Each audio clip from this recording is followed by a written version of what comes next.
گرانی نرخی دەرمان بووتە کێشەیەکی گەورە لە بەردەم هاوڵاتیانی قەزای بەردەڕەش. هاوڵاتیان دەڵێن دەرمانخانەکە پێویستی خۆیان نرخدانێن چونکە هیچ چاودێریی تەندروستیان لەسەر نییە. دەرمانەکان زۆر گرانە. ئێستا وەرزستان هاتووە، سەرمایەکی زۆرە و خاکە گرتووە، نەخۆشی دەگریتن، یعنی دەچێت دەرمانخانە ئەو سەدەلیانە زۆر گرانە. لەوێش چاودێری بازرگانی لەسەر ئەم خاکە نییە، هیچ نابینین. دەچیتە بۆ سیناحا غەر ئەشیا دوقاتە، دەچیتە بۆ مستەشفا ئەشیا دوقاتە، دەچیتە ئەم سەدەلیانە غەڵاتەکانە زۆر گرانە و شتەکانیش باش نییە، هەموو شتی خراپ، هەمووی ئەکسپایرە.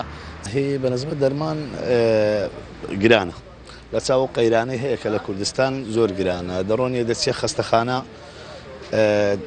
5 دەرزی دەرزیەکە دەداتێت چارەی دەنووسیلۆ دەرێ لە دەرێ بخرە و عالەمە بەڕاستی باری دارایی زۆر باش نییە. هیوادارین لە حکوومەتی هەرێمی کوردستان ئەو شێشەیە چارەسەر بکە.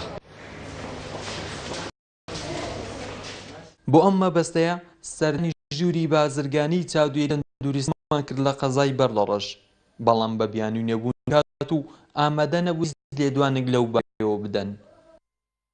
بەڕاستی نرخەکان زۆر گرانە. داواکان لە حکوومەتی هەرێم دەری ئەم دەرمان کاتن وەکو برێ سوونەچیان بۆ دابنێت. بەڕاستی دەرمانەکان زۆر گرانە. ئێستاش سەرماوە خەڵک زۆر نەخۆش دەکەویت، خاصن ئێستا تاو لەرز و پەسی و چیوها زۆر بووە هەڵامات. بەڕاستی داوا کاری لە حکوومەتی هەرێم خاصن لە وەزیری دەکەین کە چاودێری ئەم دەرمانخانە بکاتن.